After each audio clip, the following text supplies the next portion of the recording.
Good morning बच्चों। आज हम पढ़ेंगे कक्षा 10वीं गणित। और इसमें हमारा आज का जो पाठ है वो पाठ 5 है। हमने पिछले वीडियो में देखा था इसकी पहली प्रश्नावली को किस प्रकार से हमने हल किया। और उसमें हमने देखा कि किस प्रकार से दी हुई जो श्रेणी है वो समांतर श्रेणी में है या नहीं है, तो उसकी हमने जांच की। और उसके अगले तीन तीन पद, चार चार पद भी हमने निकाल कर देखे। तो बहुत ही अच्छा वीडियो है, अगर आपने वो नहीं देखा होगा तो जरूर उस वीडियो को जाकर देखें। उसके बाद हम देखेंगे आज जो प्रश्न करने वाले हैं वो प्रश्नावली 5.2 के हैं, और ये बहुत ही इम्पोर्टेंट प्रश्न है और परीक्षा में बिल्कुल आते हैं। इस पहले वीडियो में 5.2 प्रश्नावली के उदाहरण करने का प्रयास करेंगे आज हम। और उसके अगले वीडियो में पूरी प्रश्नावली भी हल होगी, क्योंकि परीक्षा में उदाहरण भी आते हैं और परीक्षा में जो प्रश्नावली के दिए हुए प्रश्न हैं वो भी आते हैं। तो हम देखेंगे कि किस प्रकार से हम इन उदाहरणों को हल करेंगे। आप लोग चैनल से अगर नए जुड़े हुए हैं तो सब्सक्राइब कर लें, वीडियो को लाइक करें अगर आपको अच्छा लगता है। और उसके बाद कमेंट में लिखें अगर कोई करेक्शन करना हो, तो हम और वीडियो में सुधार करने का प्रयास करेंगे। लेकिन अपना रिव्यू जरूर दें। और चैनल को सब्सक्राइब करें, अपने दोस्तों के साथ शेयर करें, क्योंकि फ्री ऑफ कास्ट है, कोई पैसा नहीं लग रहा है और प्रत्येक प्रश्न का हल आपको मिल रहा है। तो कहीं पर हम 1 घंटा जाने आने में वेस्ट करने की बजाय घर पर बैठकर मोबाइल का सहारा लेकर पढ़ें तो आपको सारी चीजें एकदम क्लियर हो जाएगी। चलिए शुरू करते हैं। आज हमारा पहला उदाहरण है। इसको हमको चेक नहीं करना है कि एपी में है कि नहीं, एपी में दिया हुआ ही रहेगा। एपी का मतलब अरिथमेटिक प्रोग्रेशन, मतलब समांतर श्रेणी ही है। तो हम देखेंगे 2, 7, 5 का 10वां पद क्या होगा। हम लिखेंगे यहाँ पर हल और देखेंगे किस प्रकार से इन प्रश्नों को हल करेंगे। सबसे पहले हम लिखेंगे सूत्र। सूत्र जो है वो 10वां पद मतलब nवां पद निकालने के लिए सूत्र क्या होता है। तो सूत्र होता है ए एन बराबर A plus N minus one D. हम देखेंगे ए एन बराबर ए धन एन ऋण एक और कोष्टक के बाहर डी, ये हमारा सूत्र है। अब सूत्र में हमको जिन जिन संकेतों की आवश्यकता है उनको हम इस श्रेणी में से निकालेंगे। ए एन का मतलब होता है ए 10, तो हमको ज्ञात करना है। यहाँ लिखेंगे हम ज्ञात करना है ए 10 का मान क्या होगा। ये प्रश्नवाचक चिन्ह लगा दिया। फिर है ए, तो यहाँ लिखेंगे दिया है। दिया है हमको ए बराबर से जो पहला पद होता है उसको ए बोलते हैं, जो हो गया ए बराबर 2। और जो डी होता है, डी होता है उसको दूसरे पद में से पहला पद घटाकर निकालते हैं। तो दूसरे पद में से पहला पद घटाएंगे तो 7 में से 2 घटेगा तो डी का मान आ जाएगा 5। इस प्रकार हमारे पास ए का मान जो है वो 2 आ गया। उसके बाद डी का जो मान है वो 5 आ गया। और जो एन रहता है, एन का मतलब होता है कि पदों की संख्या कितनी है। तो पदों की संख्या हमको बोल रहा है कि 10, हम यहाँ लिख देंगे 10। 10वां पद ज्ञात करने के लिए बोल रहा है, मतलब इस श्रेणी में कुल पदों की संख्या 10 है। तो कुल पदों की संख्या को एन बोलते हैं।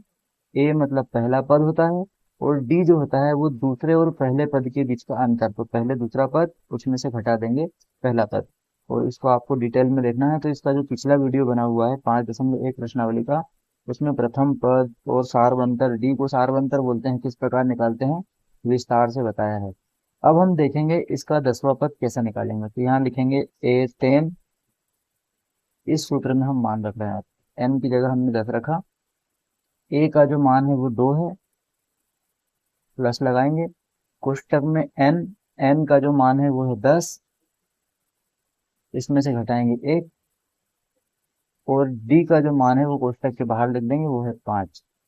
अब हम देखेंगे क्या आएगा। यहाँ पर लिखेंगे 2, 10 में से 1 घटेगा तो ये हो जाएगा 9, कोष्टक के बाहर है 5।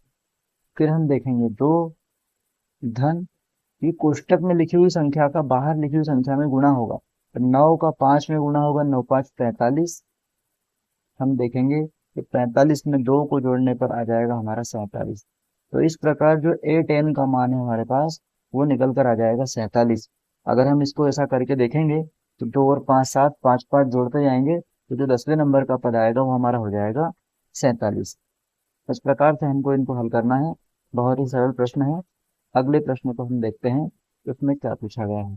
अगले प्रश्न में लिखा है 21, 18, 15 का कौन सा पद ऋण 81 है। तो हमको दे दिया उसने अब आखिरी का पद जिसका मान है ऋण 81।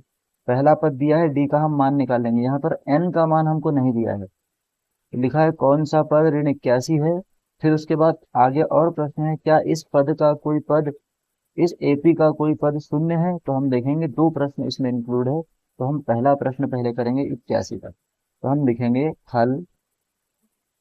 सबसे पहले जो जो हमको दिया है वो लिख लेते हैं। पहले लिखेंगे दिया है या ज्ञात है। तो इसमें ए बराबर जो है वो दिया है 21। पहला पद हमारा 21 है। उसके बाद हम डी का मान निकालेंगे।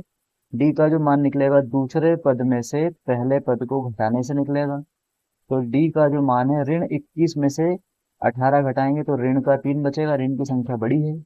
उसके बाद जो अंतिम पद है, अंतिम पद को हम लिखते हैं ए एन। और ये जो दिया हुआ है हमको ऋण का 81 एल भी लिखते हैं, लेकिन अभी हम एल पर नहीं जाएंगे। अब हमको ज्ञात करना है, ज्ञात करना है हमको, ज्ञात करना है। क्या क्या ज्ञात करना है कि कौन सा पद ऋण 81 होगा। मतलब हमको नहीं पता कि कौन सा पद ऋण 81 होगा। तो हम यहाँ लिखेंगे कि एन का जो मान है वो हमको नहीं पता है।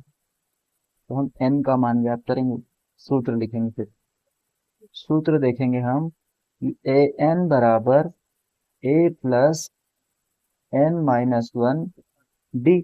इस प्रकार हम देखेंगे कि जो हमारा जो पद निकालना है पद नंबर वो हमको नहीं पता है, हम सूत्र में रखेंगे मान। ए एन का जो हमको मान है, मान दिया हुआ है वो है हमारे पास ऋण 81। तो यहाँ पर लिखेंगे हम ऋण 81 बराबर ए का जो मान हमारे पास दिया हुआ है वो है 21। उसके बाद धन एन का हमको आइडिया नहीं है तो उसको वैसे लिख देंगे। और जो डी का मान हमको दिया हुआ है वो ऋण 3। ऋण की संख्या जब दिया है तो उसको पुस्तक में लिखना चाहिए। अब हम क्या करेंगे, दो काम एक साथ करेंगे। एक तो 21 का बराबर के उधर पक्षांतर करेंगे और ऋण 3 को उसके बटे में लेके जाएंगे, या दो स्टेप में भी कर सकते हैं। तो पहले अलग अलग करके देखते हैं। ऋण का 81 और 21 का करेंगे बराबर के उधर पक्षांतर, तो हो जाएगा ऋण का। बराबर के उधर हमारे पास बचा है ऋण 1, एन ऋण 1, और कोष्टक में बचा है ऋण 3। ये दोनों संख्याएं ऋण की हो गई, जुड़ जाएगी। एक और एक हो जाएगा 2, 8 में 2 जोड़ेंगे तो हो जाएगा 10, और दोनों में ऋण है तो यहाँ ऋण भी लगाना पड़ेगा। उसके बाद बराबर के उधर जो बचा है उसको लिख लेते हैं। अब एन ऋण 1 का ऋण 3 में गुना है, बराबर के उधर जाएगा तो भाग हो जाएगा। तो लिखेंगे ऋण का 102 बटे में लिख देंगे ऋण 3। बटे में लिखने को ही भाग करना बोलते हैं। यह आएगा एन ऋण 1, ऋण से ऋण कट गया। 102 में 3 का भाग देके देखेंगे। 102 में हम 3 का भाग दे देंगे तो 3 तिया 9, बचेगा 1, उतारी आएगी 2 की, ये हो गया 12। तो 3 चौक 12, 12 से 12 घट गया तो हमारा आ गया 34। तो हम जब 3 का भाग देंगे 102 में तो 34 बार जाएगा। बराबर की इधर एन ऋण 1 वैसा का वैसी। अब इस एक का पक्षांतर करेंगे तो उधर जाकर धन का हो जाएगा। तो एन बराबर हमारा आ जाएगा 34 और एक 35। तो जो 35वां पद रहेगा इस श्रेणी का वो होगा हमारा, 35वां पद जो हमारा होगा वो होगा हमारा ऋण 81। इस प्रकार से हम इसको निकाल सकते हैं। और आगे इस प्रश्न में दिया हुआ है कि एपी का कोई पद शून्य है।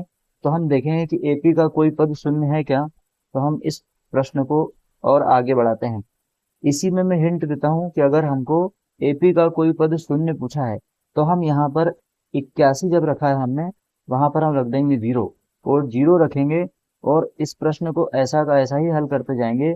एन का अगर कोई मान आ जाता है तो पता लग जाएगा हमको कि हाँ यहाँ पर इसका मान 0 है। और अगर नहीं पता लगता है तो फिर, या इसको ऐसा मैं यहाँ पर कर देता हूँ कि ए एन बराबर A plus N minus one D. तो हम देखेंगे कि इसका मान दे रखा है 0, ए का मान दे रखा है 21, ये हमको पता नहीं है, और डी का मान ऋण 3 है हमारे पास। हम देखेंगे 21 का उधर पक्षांतर करेंगे तो ऋण का 21 हो जाएगा, बराबर बचेगा n ऋण 1, और यहाँ बचेगा ऋण 3। अब ऋण 3 को इसके बटे में ले जाएंगे तो 21 के बटे में आएगा ऋण 3, ये ऋण से ऋण कटेगा, 3 एकम 3, 3 7 21, तो यहाँ बचेगा 7 बराबर n ऋण 1। एक का इधर पक्षांतर करेंगे तो 7 और 1 हो जाएगा 8, तो n बराबर हो जाएगा 8। तो हम देखेंगे कि n बराबर 8 जो है, मतलब आठवां पद जो है वो शून्य होगा, तो लिख देंगे आठवां पद शून्य होगा। तो सेम प्रश्न है, इसके जैसा ही उसको एक बार और हल करना है, 81 की जगह शून्य लिखकर हल करना है। तो इस प्रकार से हम हल कर सकते हैं, बहुत ही आसान प्रश्न है। एक बार और इसको देखेंगे, 21, 18, 15 का कौन सा पद ऋण 81 होगा। तो हमने पहला पद 21 निकाला, डी का मान दूसरे पद में से पहला पद घटाकर निकालते हैं, ऋण 3 आएगा। ए एन जो दिया है वो ऋण 81 दिया हुआ है, सूत्र लिखेंगे ऋण का 81, ए एन का मान ए की जगह 21, एन माइनस 1, हमको एन का पता नहीं है क्योंकि पदों की संख्या हमको ज्ञात करना है। डी का मान ऋण 3 है। अब इस 21 का पक्षांतर करेंगे, बराबर के उधर जाएगा तो ऋण का हो जाएगा, बाकी वैसा का वैसे ही है, दोनों आपस में जुड़ जाएंगे, 102 हो जाएगा ऋण का, क्योंकि दोनों संख्याएं ऋण की है। और बराबर के इधर वाला जो ऋण 3 है वो एन ऋण 1 के साथ में गुणा में है, तो ये भाग में हो जाएगा, ऋण से ऋण कटा, और 3 का हमने भाग दिया 102 में, तो हमारा आया 34। अब 34 बराबर n ऋण 1, एक जाएगा बराबर के उधर तो धन का हो गया, अब 34 और 1 हो जाएगा 35। इस प्रकार n का मान निकल गया। इसी प्रश्न का अगला भाग था, क्या इस AP का कोई पद शून्य होगा। तो हमने सेम प्रोसेस करके यहाँ पर ऋण 81 की जगह केवल 0 रखा है, बाकी वैसा का वैसे हल किया है, तो n का मान 8 आ गया, तो आठवां पद इसका शून्य होगा। आप इसको विस्तार से अच्छे से कर सकते हैं, इसको देखकर, बहुत ही आसान प्रश्न है। अब उसके बाद हम देखेंगे कि उदाहरण नंबर 3 में दिया है कि AP निर्धारित कीजिए जिसका तीसरा पद 5 और सातवां पद 9 हो। तो हम देखेंगे कि इसको हम किस प्रकार से कर सकते हैं। तो हम देखेंगे यहाँ पर हल। सबसे पहले हम देखेंगे कि तीसरा पद जो है वो 5 है, तो A3 जो है वो हमको दे रखा है 5, और सातवां पद जो है वो 9 है, तो यहाँ जो है वो A7 बराबर दे रखा है अपने को 9। अब हम इसको देखेंगे कि किस प्रकार से हल कर सकते हैं। तो A3 जो है, इसका हम अगर सूत्र देखें तो आएगा A प्लस 3 ऋण 1 D, इस प्रकार से इसको लिखेंगे। और A7 जो है इसको इस प्रकार से लिखेंगे A प्लस 7 - 1 या 7 ऋण 1 और D। अब हम देखेंगे इसको आगे किस प्रकार से बढ़ेगा, तो A का A रहेगा, धन 2 में से 3 में से 1 कम होगा तो 2 बच जाएगा, साथ में D। इसको देखेंगे A रहेगा, 7 में से 1 घटेगा तो 6 हो जाएगा, और यहाँ बचेगा D। क्या होता है कि जो पद हमको दिया है उसी को n की जगह लिखना पड़ता है। यहाँ तीसरा पद था तो 3 रखा, सातवां पद था तो 7 रखा। अब ये हमारे दो समीकरण बन गए, समीकरण 1 और समीकरण 2। समीकरण 1 में से समीकरण 2 को घटाएंगे, समीकरण 1 ऋण समीकरण 2। तो पहला समीकरण लिखेंगे A धन 2D, और घटाएंगे दूसरा समीकरण लिखेंगे A धन 6D। इसके बराबर में जो दिया हुआ है A धन 2D का मान वो है 5, और इसके बराबर जो दिया हुआ है वो है 9। घटाने पर क्या होता है, नीचे वाले समीकरण के चिन्ह बदलना होता है, ये धन का है तो ऋण हो जाएगा, धन का है तो ऋण हो जाएगा, ये भी धन का है तो ऋण हो जाएगा। ए से ए कट गया, ऋण 6D में से 2D घटाएंगे तो यहाँ ऋण 4D बचेगा, और यहाँ ऋण 9 में से 5 घटाएंगे तो ऋण का 4 बचेगा। यह ऋण से ऋण कट गया। अब यहाँ डी का जो मान है वो आएगा 4, और ये वाला 4 चला जाएगा बटे में, 4 एकम 4, 4 एकम 4, तो हमारे पास जो डी का मान है वो आ गया 1। इसको हम रखेंगे समीकरण 1 में, ये हमारा समीकरण 1 है, तो लिखेंगे समीकरण 1 से, समीकरण 1 को लिखेंगे A धन 2D, इनके बराबर में चल रहा है 5 और इनके बराबर में चल रहा है 9, तो यहाँ लिखेंगे हम 5। A का मान हमको पता नहीं है, 2 लिखेंगे, और जो D का मान है इनका आपस में गुणा हो रहा है तो गुणा लगा देंगे, और D का जो हमने मान निकाला वो है 1, बराबर लिख देंगे 5। तो A धन 2 एकम 2 बराबर से 5, तो A का जो मान है वो हो जाएगा 5, और ये 2 जाएगा बराबर के उधर, हो जाएगा ऋण का। 5 में से 2 गई तो हो जाएगा आपका 3। तो ए का जो मान है वो हमारा बन गया 3। अब प्रश्न में हमसे पूछा है कि एपी निर्धारित कीजिए, तो यहाँ लिखेंगे हम एपी। एपी बराबर हमारा हो जाएगा पहला पद 3 और डी का जो मान है वो 1, तो एक एक बढ़ाते जाएंगे। अगला पद हो जाएगा 4, इसमें एक बढ़ाएंगे 5, इसमें एक बढ़ाएंगे 6, इस प्रकार एपी आगे बनती जाएगी। कुछ नहीं करना है। अगर ऐसा प्रश्न आता है परीक्षा में तो तीसरा पद दिया है तो ए3 लिखेंगे, ए3 का मान दिया है 5। सातवां पद बोला है तो ए7 लिखेंगे, ये हो जाएगा 9। ए3 लिखने के लिए हम लिखेंगे ए3 बराबर ए धन 3 ऋण 1 डी। तीसरा पद है तो 3 ऋण 1 लिखेंगे, 3 में से 1 घटेगा तो 2 बच जाएगा, तो ए धन 2 डी बराबर में हमको दे रखा है 5, तो यहाँ होगा समीकरण नंबर 1। ए7 लिखेंगे तो ए धन 7 - 1 डी, तो 7 में से 1 घटेगा 6 बच जाएगा, तो ए धन 6 डी बराबर हमको दे रखा है 9। ये हो गया समीकरण 2। समीकरण 1 और 2 को घटाएंगे, तो घटाने पर पहला समीकरण लिखेंगे, दूसरा लिखेंगे, और दूसरे के चिन्ह हमको बदलना होता है जब घटाते हैं। ए धन का है, ए ऋण का है, घट जाएंगे, कुछ नहीं बचेगा। ऋण 6 डी में से 2 डी घटाएंगे तो ऋण का 4 डी बचेगा, बराबर। ऋण 9 में से 5 घटाएंगे तो ऋण 4 बच जाएगा, ऋण से ऋण कट गया। अब डी का मान हमको निकालना है, तो 4 ये वाला लिखेंगे और ये वाला 4 बटे में आ जाएगा, तो 4 के पहाड़े में 4 एक बार में आता है, तो डी का मान हमारा 1 आ जाएगा। फिर हम समीकरण 1 में चलेंगे। ए धन 2 डी बराबर 5 है समीकरण 1। ए का ए लिखेंगे, 2 का 2 लिखेंगे, और डी का मान 1 आया था तो हमने 1 लिख दिया, बराबर 5 है। 2 एकम 2 होता है, ये जाएगा बराबर के उधर, तो ऋण का हो जाएगा। 5 में से 2 घटेगी तो 3 बचेगा।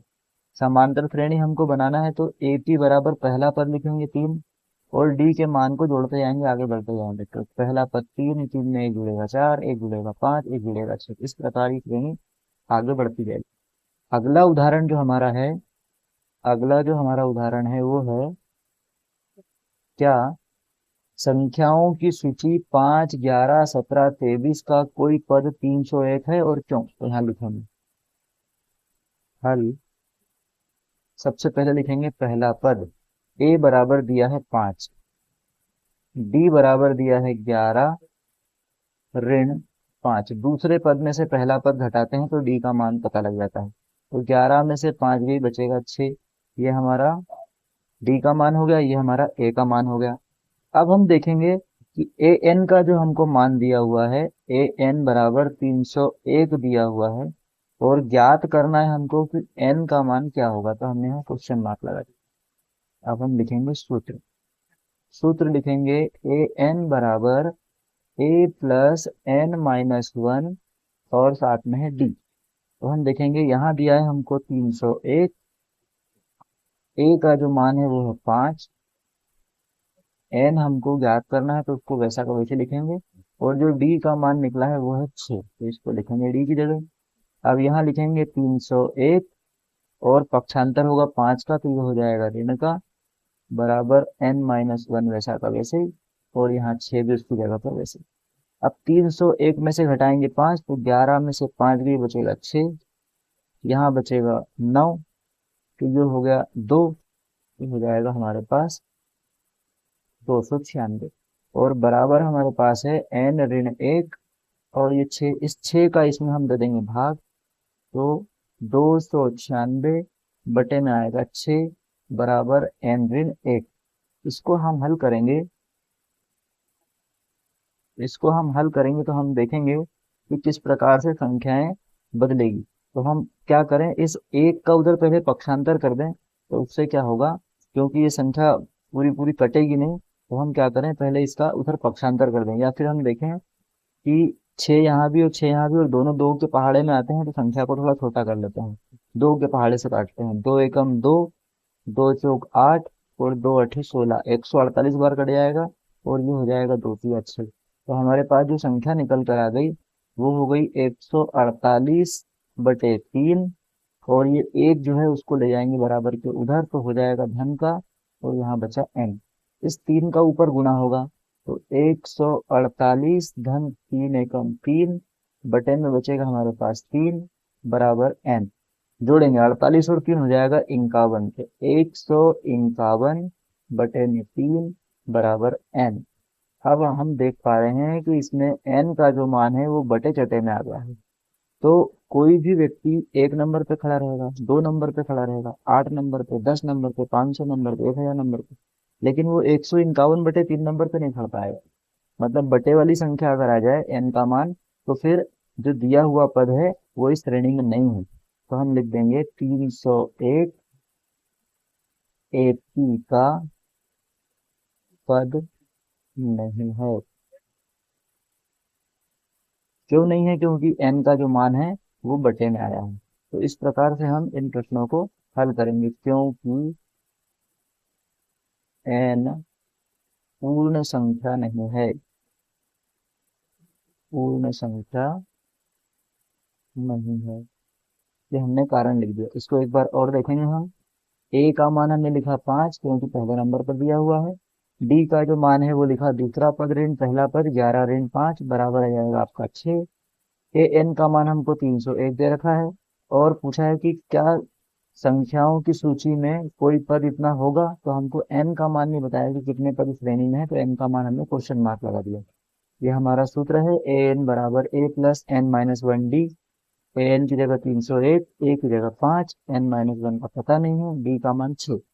301 और ये 5 जो है उसको लिखेंगे यहाँ पर ऋण का हो जाएगा। अब हम देखेंगे 301 ऋण 5 बराबर N-1 और 6 वैसा का वैसे 5 घटेगा 296 आ जाएगा। ये वैसा का वैसे ही चल रहा है। अब इस 6 को हम बराबर किधर लाएंगे? तो यहाँ इसका गुणा हो रहा है, तो यहाँ भाग हो जाएगा। भाग मतलब बटे में लिखेंगे। तो 296/6 हो गया, हमने दो के पहाड़े से काटा, तो 6 3 बार में कटा, और 296 148 बार में कटेगा। हम 296 में 2 का भाग देकर भी देख सकते हैं। N-1 आएगा। अब इस एक का पक्षांतर करेंगे उधर, तो हो जाएगा धन का। 148/3 यहाँ बचा है, एन एक हो गया धन का, और एन उधर बचा। 3 का ऊपर गुणा करेंगे तो 3 एकम होगा 3, बटे में 3 हो जाएगा। 148 में 3 का गुणा करेंगे 151, बटे का 3 बचा, तो वैसे बराबर एन। तो हम देख पा रहे हैं कि एन का जो मान है कोई पूर्ण संख्या नहीं है, परिमेय संख्या या भिन्न है। तो उसको हम देखेंगे कि इस नंबर पर कोई भी संख्या इस प्रकार से नहीं आ सकती, क्योंकि एन का मान एक पूर्ण संख्या होना चाहिए। देखेंगे 301 एपी का पद नहीं है, क्योंकि एन पूर्ण संख्या नहीं है। इस प्रकार आपको हल करना पड़ेगा। व्यवस्थित आप कर सकते हो, एक के बाद एक के बाद एक, नीचे स्टेप बाय स्टेप आगे बढ़ेंगे। उदाहरण नंबर 5 हमारा है कि 2 अंकों वाली कितनी संख्याएं 3 से विभाज्य है। तो थोड़ा एक ही लाइन का प्रश्न है और इंटेलिजेंट प्रश्न है, क्योंकि इस प्रकार के प्रश्नों में कोई संख्या दी नहीं रहती है तो हमको दिमाग लगाना पड़ता है। जब पेपर थोड़ा कठिन आता है तो इस प्रकार के प्रश्न आ जाते हैं। तो हम देखेंगे 2 अंकों वाली कितनी संख्याएं 3 से विभाज्य है। तो देखेंगे 2 अंकों वाली संख्या शुरू कहाँ से होती है? तो शुरू होती है 10 से, लेकिन 10 3 के पहाड़े में नहीं आता। अगली 2 अंकों वाली संख्या जो है वो 11 है, 11 भी 3 के पहाड़े में नहीं आती। उसके बाद अगली संख्या जो है वो 12 है, तो 12 3 के पहाड़े में आती है। मतलब पहली संख्या 2 अंकों वाली जो हमारी है वो 12 है, और 3 से विभाज्य है, मतलब 3 3 का अंतर रहेगा। तो 12 के बाद आएगा हमारा 15, 15 के बाद आएगा हमारा 18। इस प्रकार ये संख्या चलती रहेगी, और हम देखेंगे कि 3 से विभाज्य होने वाली अंतिम 2 अंकों वाली संख्या कौन सी रहेगी? तो आखिरी संख्या जो होती है 2 अंक की 99 होती है, उसके बाद 100 शुरू हो जाएगा, और 99 3 से विभाजित हो जाएगी, क्योंकि 3 तिया 9, 3 तिया 9। तो हमारे पास एक श्रेणी निकल कर आ गई है, जिसमें पहला पद 12 है, दूसरा पद 15 है, और आखिरी पद जो दिया है वो 99 है। लेकिन हमको ये नहीं पता कि इसमें पद कितने हैं, मतलब कितनी ऐसी संख्याएं आएगी जिसमें 3 का पूरा पूरा भाग जाएगा। तो इसका मतलब हमको n का पता नहीं है। तो हम यहाँ देखेंगे कि पहला जो पद है वो है 12। उसके बाद डी का हम मान निकालेंगे, तो 15 में से हमको घटाना पड़ेगा 12, तो हमारा डी का मान निकल कर आ जाएगा 3। और ए एन का जो मान दिया हुआ है वो है 99। इस श्रेणी का जो अंतिम पद दिया है उसको एल से भी दर्शाते हैं। यहाँ लिखेंगे हम सूत्र। सूत्र जो हमारा होता है वो है ए एन बराबर A+N-1 डी। ए एन का मान हमारे पास जो है वो 99 है, ए का जो मान है वो है 12 है, N-1 का हमको पता नहीं है, और डी का जो मान है हमारे पास 3 है। सबसे पहले हम 12 का पक्षांतर करेंगे, तो 99 ऋण 12, 12 ऋण का हो जाएगा, बराबर उधर हमारे पास N-1 और कोष्ठक के बाहर बचेगा 3। घटाएंगे, 9 में से 2 गई, यहाँ बचेगा 7, और 9 में से 1 गई, यहाँ बचेगा 8। इस प्रकार बचेगा हमारे पास 87, और N-1, और ये 3 वैसा का वैसे रहेगा। अब क्या करेंगे, हम इस 3 को उधर लेकर जाएंगे, तो यहाँ गुणा है तो उधर जाकर भाग हो जाएगा। तो यहाँ हम लिखेंगे 87/3, भाग मतलब बटे में लिखना, और यहाँ रहेगा n-1। अब हम 87 में भाग देकर देख लेंगे 3 का, तो 3 दूनी 6, यहाँ बचेगा 2, उतारी आएगी 7 की हो गया 27, तो 3 नाम 27, यहाँ हो जाएगा 27, 27 कट गया, बचा हमारे पास 29। तो 29 बराबर आया हमारा n-1। अब हम देखेंगे इस 1 का बराबर के उधर पक्षांतर करेंगे, तो ये हो जाएगा 29-1 बराबर n। 29 में 1 जुड़ेगा तो ये हो जाएगा 30। तो हमारे जो पदों की संख्या है इसके अंदर, वो जो है वो कितनी है, 30। 12, 15, 18, 21, 24, 27, 27 के बाद 30, 33 लिखते रहेंगे, और 12 से लेकर 99 तक की संख्याओं को गिनेंगे हम, तो कुल मिलाकर हमारे पास 30 संख्या आएगी। तो हम लिखेंगे पदों की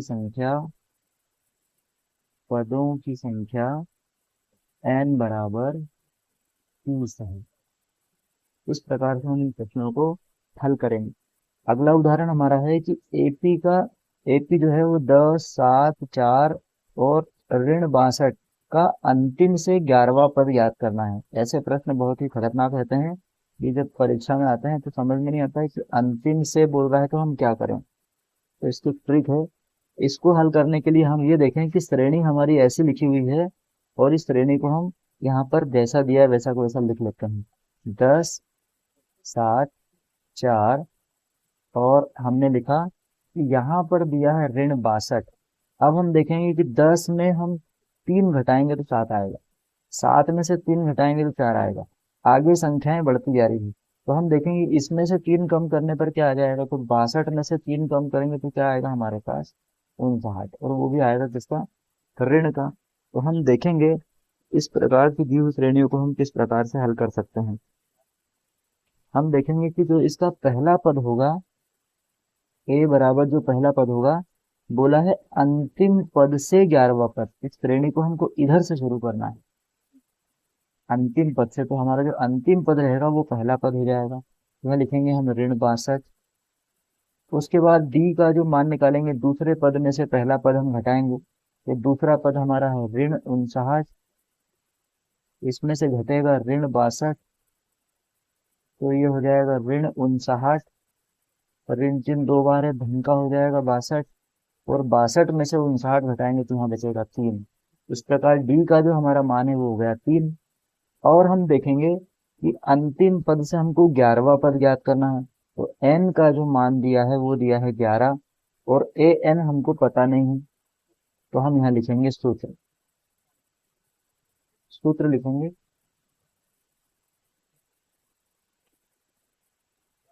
तो हम देखेंगे सूत्र हमारा जो होता है वो ए एन बराबर a+n-1 और डी होता है। तो ए एन का हमको पता नहीं है, तो इसको वैसा का वैसे लिखेंगे। 11वां पद बोल रहा है तो हम A11 लिख सकते हैं, लेकिन हम अंतिम पद से याद कर रहे हैं। अब हम लिखेंगे ए, तो ए का जो मान है वो है ऋण 62, उसके बाद धन n-1, तो यहाँ लिखेंगे 11 ऋण 1, और डी का जो हमारा मान आया था वो था 3। अब हम देखेंगे ऋण 62 और धन 11 में से 1 कम होगा तो यहाँ बच जाएगा 10, और बाहर है 3, ऋण 62, 10 दिया हो जाएगा 30। तो हम देखेंगे कि ऋण 62 में से 30 घटाएंगे तो ऋण का 32 बचेगा। तो जो A11 है हमारा, क्या निकाला हमने, 11वां पद, और वो भी कहाँ से निकाला है, अंतिम पद से। तो यहाँ लिखेंगे अंतिम पद से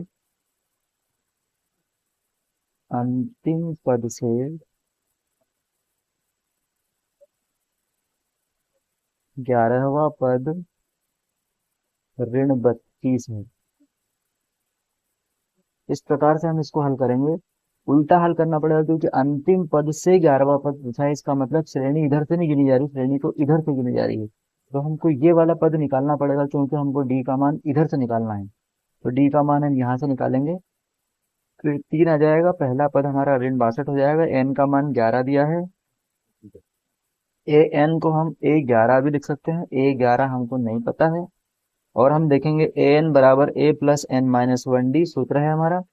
ए 11 लिखेंगे, ए का मान ऋण 62 धन एन का मान 11 ऋण 1 बाहर 3, ऋण 62 वैसे ही 11 में से 1 गई 10 और यहाँ 3 10 दिया हो जाएगा 30, ऋण 62 में से 30 घटाएंगे ऋण 32 बचेगा। इस प्रकार हमारा ऋण 32 उत्तर आ जाएगा।